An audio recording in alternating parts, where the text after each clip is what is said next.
Hello everyone, welcome to my channel Susmita Mondal. তো friends, আমি আবারও চলে এসেছি। তো চলো সেটা কি তোমাদের বলছি কি ভিডিও।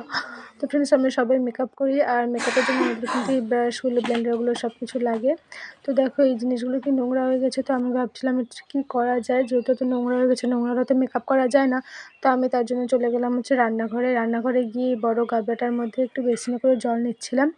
অ্যান্ড জল নেওয়ার পর তারপর দেখো আমি এখানে দিয়ে দিচ্ছি অল্প সার্ফ দেওয়ার পর এখানে দিয়ে দিচ্ছিলাম একটু শ্যাম্পু।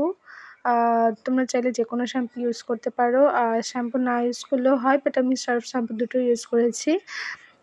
তো তারপর দেখো এখানে আমি পুরো প্যাকেটে শ্যাম্পু এখানে দিয়ে দিচ্ছি। তো দেওয়ার পর তারপরে এখানে দেখো আমি ওই জিনিসটা দুটো ভালো মতন নেওয়ার পরে হাতে এবার গুলিয়ে নেব, যেহেতু আর জলটা গরম থাকলে বেশি ভালো হয়, কারণ গরম জলে সব কিছুই পরিষ্কার বেশি হয়, এটা আমরা সবাই জানি।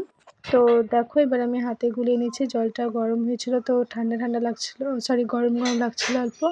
তো তবুও আমি হালকা গরম করেছি, বেশি গরম করিনি। বেশি গরম করলে আমি এইভাবে কোনোদিনও হাত দিয়ে দিতে পারতাম না।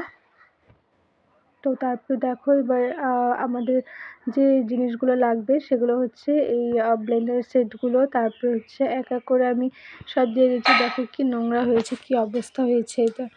তো এখানে যে মেকআপ ব্রাশগুলো ছিল, এই মেকআপ ব্রাশগুলো আমি আস্তে আস্তে করে সব দিয়েছি। এবার গরম জলে থেকে ভেজানোর পর আমি স্নানে গেছিলাম। তো স্নান থেকে এসে চলো দেখা যাক এটার কি অবস্থা। দেখো চারদিকে কি অবস্থা হয়েছে। আর দেখো ব্লেন্ডারটা ছোট ছিল, কিন্তু জলে দেওয়ার পর খুব ফুলে গেছে। তো পরিষ্কার করার পর দেখো এরকম অবস্থা। তো কেমন লাগলো অবশ্যই কমেন্ট করে জানাবে, সাবস্ক্রাইব করতে ভুলবে না। তো টাটা।